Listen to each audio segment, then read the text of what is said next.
की शुरुआत में हम जंगलों के बीच एक ईशनामी आदमी को देखते हैं। वो एक बायोलॉजिस्ट है और अपनी रिसर्च के सिलसिले में वो शहर से कई दूर जंगलों में रह रहा है। एक दिन इसी रिसर्च के दौरान उसे जंगल से एक जहरीला सांप काट जाता है। वो बहुत ज्यादा पैनिक हो गया और यहाँ उसका फोन भी गिर गया। किसी को वो अब मदद के लिए भी नहीं बुला सकता था। खुद ही उसने अपना हाथ सक करके जहर को निकालने की कोशिश की, लेकिन इससे भी काम नहीं बना। घर जाकर उसने कट भी लगा दिया, लेकिन देर हो चुकी थी। जहर उसके जिस्म में फैल रहा था और उसे अजीबोगरीब हेलुसिनेशंस हो रही थी। वो कई दिन ऐसे ही पड़ा रहा। उसे लेने के लिए एक दिन बहुत से साइंटिस्ट भी यहाँ पे आए। उसे थोड़ा थोड़ा इस चीज का होश था। वो अभी भी जिंदा था, लेकिन उसके जिस्म में बिल्कुल भी ताकत नहीं थी। उसने हिम्मत करके इन लोगों को बुलाने की कोशिश तो की, लेकिन आवाज ना कर पाया। और ऐसे सब लोग ये जानकर यहाँ से चले गए कि ऐश यहाँ पर नहीं है। सीन कट होकर कुछ दिन बाद का आगे सीन दिखाया गया। उसने हाथ पे जो कट लगाया था वहाँ से उसकी बॉडी से जहर बाहर निकलता रहा और जो थोड़ा बहुत जहर उसके दिमाग पे असर कर गया था वो भी अब ठीक होने लगा था। बस उसे थोड़े बहुत हेलुसिनेशंस होते थे। होश में आने पर उसने फौरन शहर के हॉस्पिटल जाने का फैसला किया, अपनी गाड़ी साफ की और शहर की तरफ निकल गया। लेकिन एक अजीब चीज जो वो नोटिस कर रहा था, सड़कों पर कोई गाड़ी नहीं थी। और जब वो शहर पर पहुंचा तो वहाँ कोई इंसान जिंदा नजर नहीं आया उसे। सभी बिल्डिंग्स खाली पड़ी थी। देखकर वो पैनिक हो गया। यहाँ पर एक पेंडेमिक यानी एक वबा फैली थी। ये वबा इतनी खतरनाक थी कि इसने चंद ही दिनों में सारी की सारी आबादी को मार डाला। इश्क क्योंकि एक बायोलॉजिस्ट था, वो समझ गया कि काफी दिन वो आबादी से दूर रहा, इसीलिए इस बीमारी ने उसके ऊपर हमला नहीं किया और वो सरवाइव कर गया। जाहिर सी बात है, आबादी खत्म हो गई है तो ना कोई हुकूमत रही है और ना ही यहाँ कोई भी किसी भी चीज का मालिक रहा है। इसको यहाँ फौरन अपने पेरेंट्स का ख्याल आया। तेजी से वो गाड़ी घुमाते हुए जब घर गया तो उसने देखा कि उसके पेरेंट्स कई दिनों से मरे हुए थे और उनकी बॉडीज की हालत भी बहुत ज्यादा खराब थी। वो बहुत रोया, लेकिन फिर उसने हिम्मत पकड़ी और अपने ही घर के बाहर उसने कब्र खोदकर उनकी बॉडीज को दफन कर दिया। सुबह उठकर भी उसने पूरा शहर देखा, कोई और सर्वाइवर जिंदा नहीं था। ये बात सोचते ही उसने फैसला किया कि वो एक दूसरे शहर जाएगा। उसने लॉस वेगास जाने का डिसाइड किया।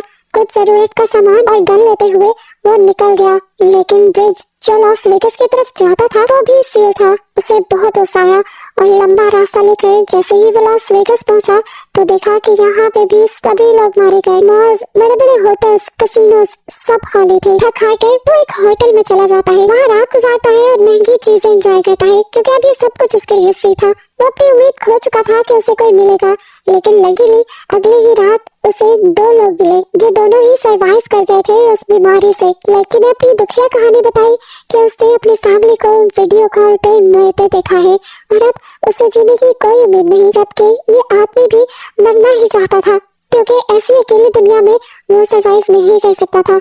आज रात के लिए ये लोग भी इश्क के साथ स्टे करते हैं, लेकिन सुबह होने पर इन लोगों के इरादे इश्क को खतरनाक लगे। उस आदमी के पास एक गन थी और वो तीनों को मारने का इरादा रखता था ताकि तीनों की मौत आसान हो जाए, लेकिन इश्क को जीना था, इसलिए वो उठकर वहाँ से बाहर निकल गया और पीछे उसे गोलियां चलने की आवाजें सुनाई थी। यानी उन दोनों ने अपनी जान ले ली थी। इस हादसे ने उसे और भी ज्यादा तोड़ दिया था।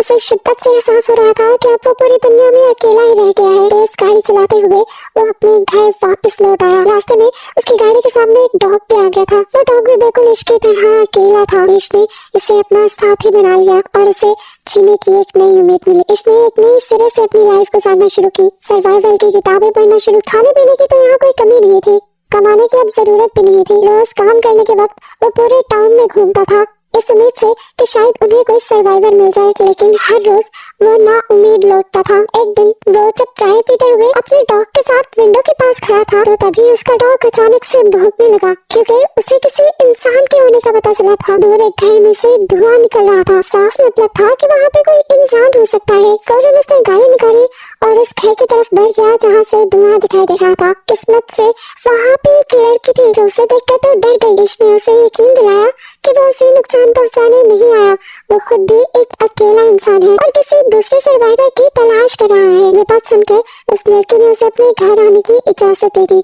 इस लड़की का नाम था एमा। इन दोनों की बातों से हमें पता चलता है कि उस पेंडेमिक को लगभग 1 साल गुजर चुका है। एमा और ईश दोनों ने ही इस पूरे 1 साल में उन दोनों के अलावा किसी दूसरे सर्वाइवर को नहीं देखा। ये दोनों खुश थे कि उन्हें एक दूसरे का साथ मिल गया, नहीं तो अकेले जिंदगी गुजारना बहुत ज्यादा मुश्किल हो रही थी। ये लोग डिप्रेशन में जा रहे थे क्योंकि इंसान सोसाइटी में रहने का आदी है। अकेले रहकर उनकी दिमागी हालत काफी हद तक खराब हो चुकी थी। इन दोनों ने फैसला किया कि ये दोनों एक साथ ईश के घर पे रहेंगे, क्योंकि ईश के घर के बहुत पास जनरल स्टोर पे था जहाँ पर खाने की सप्लाईज थी और ईश ने वैसे भी अपने घर पे बहुत सारी चीजें स्टोर भी की हुई थी, इनसे इनका जीना आसान हो सकता था। एमा भी ईश के घर आ जाती है। यहाँ पर जब ये दोनों एक साथ रहना शुरू करते हैं तो इनकी जिंदगी पहले से काफी बेहतर हो चुकी थी। एमा ईश का काफी सारे कामों में साथ देती है, वो ईश का हुलिया ठीक करती है और साथ ही साथ ये लोग ईश के घर की रेनोवेशन भी स्टार्ट कर देते हैं, क्योंकि ईश ने इस पूरे 1 साल में अपने घर पर ध्यान नहीं दिया था। एक साथ काम करने के लिए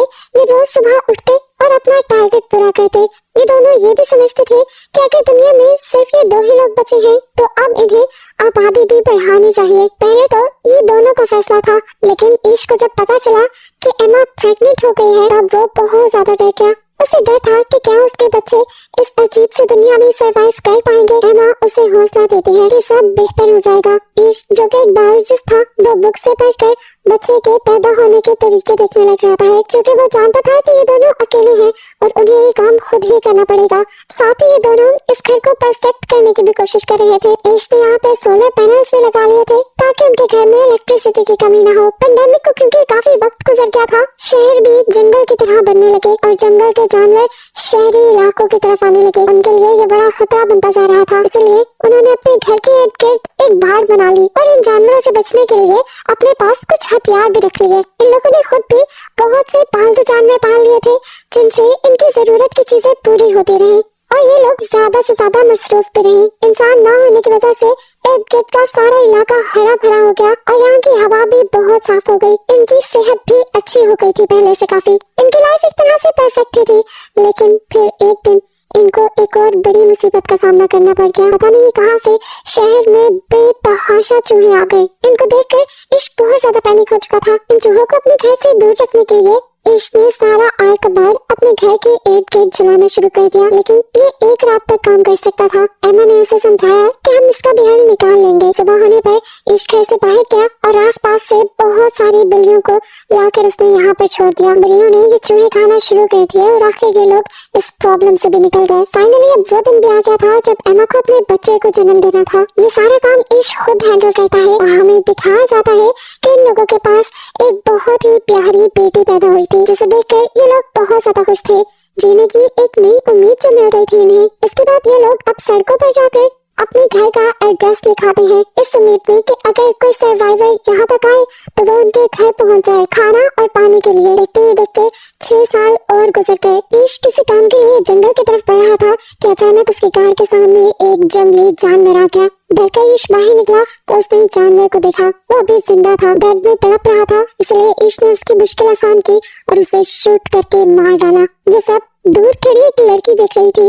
गन की आवाज सुनकर वो घबराकर जंगल के अंदर भागने लगी। ईश ने भी उसे भागता देख लिया और वो फौरन उसके पीछे भागा उसे पकड़ने के लिए। इस लड़की को लग रहा था कि ईश उसे नुकसान पहुंचाएगा, लेकिन ईश ऐसा नहीं था। वो लोग तो खुद सर्वाइवर्स को ढूंढ रहे थे। वो जब इस भूखी लड़की को एक सेब खाने को देता है तो ये लड़की समझ जाती है कि ईश बुरा नहीं है। ईश उसे अपने साथ घर लाना चाहता था, लेकिन ये लड़की उसके साथ गाड़ी में नहीं बैठी बल्कि पीछे ट्रंक पे बैठ गई। घर आने पर भी देखने को मिला कि वो लड़की ट्रंक से निकलने को तैयार ही नहीं थी। घर पर हमें देखने को मिला कि इतने सालों में ईश और एमा के 2 बच्चे हो चुके थे और अब उनके पास एक तीसरा बच्चा भी पैदा होने वाला था। इन्होंने जो पूरे टाउन में अपना एड्रेस लिखा था उसे देखते हुए 2 और सर्वाइवर इनके साथ रहने आ गए थे, जिनका नाम था जॉर्ज और मरीना। और अब पिछले 1 साल से ये लोग ईश और एमा के साथ ही रह रहे थे, क्योंकि यहाँ पर किसी चीज की कमी नहीं थी। खैर ईश जिस लड़की को जंगल से लेकर आया था वो लड़की अभी भी ट्रक से बाहर नहीं निकली थी। पूरी रात भी उसने ट्रक में ही गुजारी थी। मरीना सुबह होने पर जब उसे खाना देने आई तो घबरा कर उसने खाना भी दूर फेंक दिया। तब मरीना ने उसे काम डाउन किया और अपनी कहानी सुनाई कि वो और जॉर्ज काफी महीनों से इस अकेले दुनिया में भटक रहे थे। उन्हें ईश और एमा का एड्रेस मिला और वो उन्हीं के साथ रहने लग गए। उसने बताया कि ये दोनों बहुत अच्छे हैं और यहाँ पे किसी चीज की कमी नहीं। उसकी ये बातें सुनकर ये लड़की थोड़ा काम डाउन होती है और उनके साथ घुलने मिलने लग जाती है। लेकिन अजीब बात थी, उस लड़की ने ना तो ज्यादा बात की थी अभी तक और ना ही उसने अपना नाम बताया था। मरीना एक दिन उसका सामान देखती है तो उसमें अजीबोगरीब ड्राइंग्स उसे दिखाई देती है। साथ ही उसे एक लेटर में इस बच्चे का नाम ईवी पता चलता है। उस लेटर में लिखा था कि इस पेंडेमिक के दौरान उसके डैड ने उसके साथ ज्यादती कर दी थी, जिसकी वजह से अब वो अपने सामने आने वाले हर इंसान से डरती है। ये लेटर उसकी मॉम ने लिखा था, जिसमें वो चाहती थी कि ईवी जिसके भी पास जाए वो उसका ख्याल रखे, क्योंकि उसकी मॉम खुद ही मरने वाली थी। ये बात जानकर सभी ईवी का पहले से ज्यादा ध्यान रखने लग जाते हैं। इसी रात एमा को तीसरा बच्चा पैदा होता है, जिसकी वजह से ये लोग बहुत ज्यादा खुश हो जाते हैं। एक साल ऐसे ही गुजर जाता है। एक दिन उन्हें अपने एरिया में किसी के आने की खबर मिलती है। सभी लोग डर जाते हैं। छोटे बच्चों को अंदर भेजकर सभी बड़े लोग गन्स लेकर बाहर निकलते हैं चेक करने के लिए कि यहाँ पर कौन आया है। इन्हें पता चलता है कि ये एक और सर्वाइवर्स का ग्रुप था, जिसमें टोटल 4 लोग थे। ये लोग भी ईश और एमा का एड्रेस देखते हुए यहाँ पहुंचे थे। इसमें एक डॉक्टर थी मोली, जिन्होंने इन सबको बताया कि इतने सालों में वो सिर्फ इन 4 जिंदा इंसानों से मिल पाई है और उसके बाद वो अब ईश की फैमिली से मिल रही है। इनके हुए और बातों से लग रहा था कि ये लोग नुकसान नहीं पहुंचाएंगे किसी को भी, इसलिए ईश और एमा इन्हें भी अपनी फैमिली में शामिल कर लेते हैं। वैसे भी यहाँ चीजों की तो कोई कमी है ही नहीं। अब ये लोग एक साथ मिलकर एक बड़ी सोसाइटी बना सकते हैं। ईश इन नए मेंबर्स को इस दुनिया में सरवाइव करने के रूल्स बताता है कि इन्हें हर वक्त अपने हथियार अपने पास रखने होंगे, क्योंकि ये दुनिया अब एक जंगल की तरह बन गई है। जंगली जानवरों का सामना इन्हें आए वक्त हो सकता है। ये लोग सप्लाईज लेने के लिए जब भी यहाँ से बाहर निकलते हैं तो जरूरी है कि ये लोग ग्रुप की शक्ल में निकले, नहीं तो कोई भी जंगली जानवर या कोई और चीज इन्हें नुकसान पहुंचा सकती है। ये सारे असूल बताने के बाद ये लोग सप्लाईज इकट्ठी करने के लिए यहाँ से बाहर निकलते हैं मॉल और हॉस्पिटल की तरफ। मॉली जो एक डॉक्टर थी, उसने हॉस्पिटल से बहुत सारी ऐसी चीजें इकट्ठी कर ली थी जिन्हें ये अपनी कम्युनिटी में ले जा सकते थे और जिनसे इन सब लोगों का इलाज हो सकता था। खैर सालों का वक्त गुजर जाता है और हमें पता चलता है इस पूरे ग्रुप में काफी सारे बच्चे हो गए थे और दूसरे कपल के पास भी बच्चे थे। इनकी कम्युनिटी अब बड़ी होती जा रही थी। ईश अपने सारे बच्चों को पढ़ाता था और उन्हें बताता था कि पहले की कम्युनिटीज कैसे होती हैं, इंसान कैसे सरवाइव करते हैं। वो उन्हें पढ़ा रहा था ताकि आने वाले वक्त में उन्हें कोई मुश्किल न हो। जिंदगी इनकी नॉर्मल गुजर रही थी। घर के आसपास पूरा जंगल उगा था और इसी जंगल में से एक दिन एक बहुत बड़ा शेर इनके घर में आ घुसा। शुक्र था कि ठीक वक्त पर ईश की नजर उसके ऊपर पड़ गई। अपने बच्चों को बचाने के लिए ईश वहाँ पे आ गया और शेर ने उसके ऊपर हमला कर दिया। इससे पहले कि ये लोग उसे कुछ कर देते, शेर ने उसे चीर फाड़ डाला। ये देखकर सभी पैनिक हो गए। सभी जब यहाँ आए तो शेर यहाँ से चला गया। एमा ईश की ये हालत देखकर गुस्से से पागल हो गई और उसने गन लेकर जाके जंगल में उस शेर को शूट करके मार डाला। जबकि यहाँ ठीक वक्त पर मोली के साथ सभी लोगों ने मिलकर ईश की जान बचा ली और फिर उसका ट्रीटमेंट भी होने लगा। काफी हफ्ते लगे, लेकिन फिर ईश पहले जैसा सेहतमंद हो गया। देखते ही देखते अब 17 साल भी गुजर गए। इन सब लोगों के बच्चे अब जवान हो चुके थे। हमें पता चलता है कि इतने सालों बाद ईश की बड़ी बेटी हैदर उनके ही ग्रुप के एक लड़के में इन्वॉल्व होने लगी। इनकी दोस्ती काफी अच्छी थी और इनकी दोस्ती से किसी को भी एतराज नहीं था, क्योंकि इन्हीं सब लोगों ने आपस में रिलेशन बनाने थे। हैदर और ये लड़का अब इस दुनिया को एक्सप्लोर करने और सर्वाइवर्स ढूंढने की उम्मीद में इस टाउन से बाहर जाना चाहते थे। इस चीज पर भी किसी को कोई एतराज नहीं हुआ और ये लोग उन्हें गन्स और कुछ जरूरी सामान देकर सफर पे भेज देते हैं। उनके जाने के बाद यहाँ पर एक और मसला बन जाता है। बाकी रिसोर्सेज तो इनके पास ठीक ठाक थे, लेकिन अब इन्हें पानी की कमी का सामना करना पड़ गया था। डैम पर जाके इन्हें पता चला कि डैम्स का पानी खत्म हो रहा है और ये मसला इनके लिए जानलेवा भी साबित हो सकता था। कुछ दिन बाद इनके एरिया में आता है एक और सर्वाइवर्स का ग्रुप, जिनके पास 2 ट्रक थे। उनके पास पेट्रोल की कमी थी जो वो ईश से मांगने के लिए आए थे। इसके बदले वो उनसे कहते हैं कि हम आप लोगों की पानी वाली प्रॉब्लम को सॉल्व कर सकते हैं, क्योंकि हमारे पास ड्रिल मशीन है और जमीन के नीचे से ड्रिल करके अभी भी पानी निकाला जा सकता है। ईश को ये ऑफर बुरी नहीं लगी थी। उसने अपनी कम्युनिटी में इन लोगों को रख तो लिया, लेकिन अपने सभी लोगों को वार्निंग दे दी कि संभल के रहना, हो सकता है कि ये सर्वाइवर्स खतरनाक हो। दिखाया जाता है कि अब इन लोगों ने अपनी डील के मुताबिक ईश के घर पे ड्रिलिंग शुरू कर दी थी। कई दिनों की मेहनत के बाद आखिर पानी निकल भी गया और ये लोग बहुत ज्यादा खुश हुए। डील पूरी हो चुकी थी। ईश के लोगों ने भी इन्हें ऑयल दे दिया और आज रात इन्होंने सेलिब्रेट किया। सुबह होते ही इन लोगों को यहाँ से निकल जाना था। ईश ने नोटिस किया कि इस ग्रुप का लीडर चार्ली बड़े ही मशकूक अंदाज में रात के वक्त उनके एक कमरे से निकल रहा था और बाहर उसका एक बंदा पहरा दे रहा था। उसे जब जाके देखा तो पता चला उसने ईवी को टॉर्चर किया था। ईश ने जल्दी से ये बात अपनी पूरी कम्युनिटी को बताई। ये बात सच में खतरनाक थी। ईवे ने बताया कि वो कह रहा था कि अब वो यहाँ से कहीं नहीं जाएगा क्योंकि यहाँ पर सप्लाईज काफी ज्यादा है और उसके पास बहुत सारी गन्स भी हैं। ये जानकर सभी लोग घबरा जाते हैं और ईश को लगता है कि अब उन्हें चार्ली को मारना चाहिए। अगर उन्होंने चार्ली को ना मारा तो वो उनकी इस पूरी कम्युनिटी को मार देंगे जो इतने सालों बाद बनी है। चार्ली को मारने के हक में तो सारे थे, लेकिन कुछ का ख्याल था कि अभी इस दुनिया में बहुत कम लोग बचे हैं। अगर उन्होंने चार्ली को मार दिया तो ये आबादी में बहुत बड़ी कमी नजर आएगी। तब ईश उनसे कहता है कि अगर हमने चार्ली को ना मारा तो हम लोग भी मारे जाएंगे। अब ये लोग एक प्लान बनाते हैं और बाहर निकलकर चारों तरफ से चार्ली को घेर लेते हैं। इससे पहले कि चार्ली कुछ कहता, ईश ने एक कुल्हाड़ी से उसकी जान ले ली और उसके बाद उसे दफन कर दिया। ये सब करने के बाद उसे बहुत ज्यादा बुरा लग रहा था। उसने पहली मर्तबा किसी को मारा था, वो भी अपने सर्वाइवल के लिए। वो जानता था कि ये गलत काम नहीं, उसने अपनी कम्युनिटी को बचाने के लिए सब किया, लेकिन फिर भी वो दुखी था। सुबह होने पर ये लोग चार्ली के ग्रुप को बताते हैं कि इन्होंने इनके ग्रुप लीडर चार्ली को मार दिया है क्योंकि उसने इनकी कम्युनिटी की एक लड़की को टॉर्चर किया था। चार्ली की मौत का सुनकर चार्ली के पूरे ग्रुप को ज्यादा बुरा नहीं लगा और कुछ ने तो ये भी बताया कि चार्ली अपने लीडर होने का फायदा उठाता था। उसने अपने ग्रुप की लड़कियों को भी टॉर्चर किया था, इसीलिए सारे लोग उसके मरने से खुश ही थे सिवाय उसके एक दोस्त के जो इनके ऊपर खूब चिल्लाता है। ईश अब चार्ली के पूरे ग्रुप से कहता है, हमारे पास किसी चीज की कमी नहीं, आप सब लोग यहाँ सुकून से रह सकते हैं, लेकिन ये लड़का नहीं क्योंकि इसमें से मुझे चार्ली जैसी ही बू आ रही है।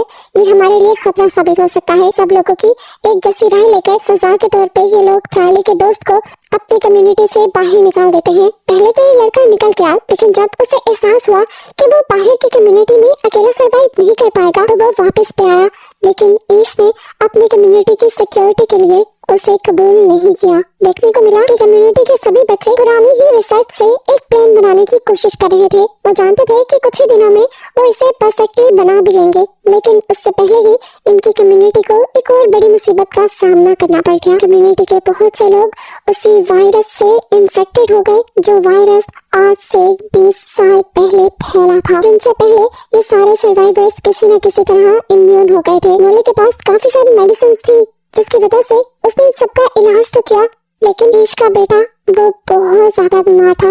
उसकी इतनी ज्यादा खराब हालत की वजह से पूरी ही कम्युनिटी परेशान थी। इसी परेशानी में हम देखते हैं कि ईश की बड़ी बेटी अकेले वापस घर लौटती है। वो रो रही थी। सबने उससे उसके पार्टनर के बारे में पूछा और रोते हुए उसने कहानी बताई कि ये लोग जब सफर पर निकले तो इन्होंने बहुत सारे शहर ढूंढे, सर्वाइवर्स की तलाश की, एक एक घर छान मारा, लेकिन कोई सर्वाइवर इन्हें ना मिला। वे जगह जगह अपने घर का एड्रेस लिखते रहे और फिर ये लोग एक जगह पहुंचे जहां जंगलों में इन्हें एक इंसान मिला और उसने हेदर के पार्टनर को पकड़ के मार दिया। उसने कहा था कि ये चार्ली का बदला है, यानी साफ मतलब है ये वही आदमी था जिसे ईश ने अपने ग्रुप से निकाल दिया था। हेदर ने बताया कि मैं अपनी जान बचाने के लिए और क्या भी करती, मैंने उसे भी मार डाला और फिर तेजी से अपने घर वापस लौट आई। सब लोग दुखी थे, अभी इस दुख से निकले नहीं थे कि ईश का दूसरा बेटा भी मर गया। बात सिर्फ यहीं पे खत्म नहीं हुई। ईश के बेटे के मरने के बाद उनकी कम्युनिटी के 3 और मेंबर्स मारे गए और इस हादसे से ईश बुरी तरह टूट गया। उसका अब इस दुनिया में रहने का दिल नहीं करता था, इस दुनिया से जाना चाहता था, लेकिन तब एमा ने उसका साथ दिया, बिल्कुल उसी तरह जब वो बिल्कुल अकेला था। उसने कहा, देखो जब हमें कोई नहीं मिला था हम दोनों ने मिलकर जिंदगी की शुरुआत की और अब तो हमारा इतना बड़ा ग्रुप बन गया है, हमें ही इस दुनिया को आबाद करना है। तुम अगर ऐसे ही हार मान जाओगे तो ग्रुप के बच्चों को कौन ट्रेनिंग देगा। उसकी बात सुनकर ईश को थोड़ा हौसला मिला और वो पहाड़ों पे चला गया सनराइज देखने के लिए। पिछली दुनिया के सनराइज से बहुत मुख्तलिफ था। पहले जैसे ये नेचर के रंग फीके लगते थे, अब हर चीज में ताजगी थी। ये देखकर ईश को एहसास हुआ कि ये पहले वाली दुनिया नहीं रही, ये एक नई दुनिया है। वो अपने बच्चों को पहले वाली दुनिया में रहने की तरबियत दे रहा था। ये गलत था। वो समझ गया कि अब उसे अपने बच्चों को इस नई दुनिया में सरवाइव करना सिखाना है। घर जाकर ये स्पीच वो अपने बच्चों को देता है कि हम अभी तक गलत डायरेक्शन में पढ़ रहे थे, हम पुरानी दुनिया में चलने की कोशिश कर रहे थे, लेकिन जब पुरानी दुनिया रही ही नहीं तो फिर उसमें चलने की ट्रेनिंग क्यों लेनी है। ये एक नई दुनिया है और हमें इसके मुताबिक चलना है। ईश्वरी ने कहा कि अब से तुम लोग वही सीखोगे जो नेचर तुम्हें सिखाएगा और जो इस दुनिया में रहने के लिए जरूरी है। इस दुनिया में इनकी कम्युनिकेशन बिल्कुल बंद हो गई थी, तो इसलिए इन्होंने फैसला किया कि ये अब अपना कम्युनिकेशन नेटवर्क बनाएंगे। इन्होंने दोबारा से एक नया रेडियो बनाया जिनसे इनकी कम्युनिकेशन स्ट्रॉन्ग हो गई। इसके बाद आए दिन ईश नए नए सोशल इवेंट्स रखने लगा, जिसमें बच्चों को एहसास हुआ कि कैसे सभी इंसान मिलजुल कर जिंदगी गुजारते हैं। ईश ने अब अपनी ये कोशिश अपने तक नहीं रखी। उसने अपनी कम्युनिटी से बाहर निकलकर अपने शहर को भी रेनोवेट करना शुरू किया, दोबारा होटल्स को आबाद किया और फिर अपने आसपास के शहरों को भी ठीक करने का इरादा कर लिया। फिल्म के पोस्ट क्रेडिट सीन में हमें बूढ़े ईश को उसके पोते के साथ दिखाया जाता है, जो उसे की सारी कहानी बता रहा था। वो उसे कहता है कि ये दुनिया बिल्कुल हमारी ही पीढ़ी है, जिसे अब तुमने आगे बढ़ाना है। ये कहते हुए ही ये कहानी यहाँ पर खत्म हो जाती है।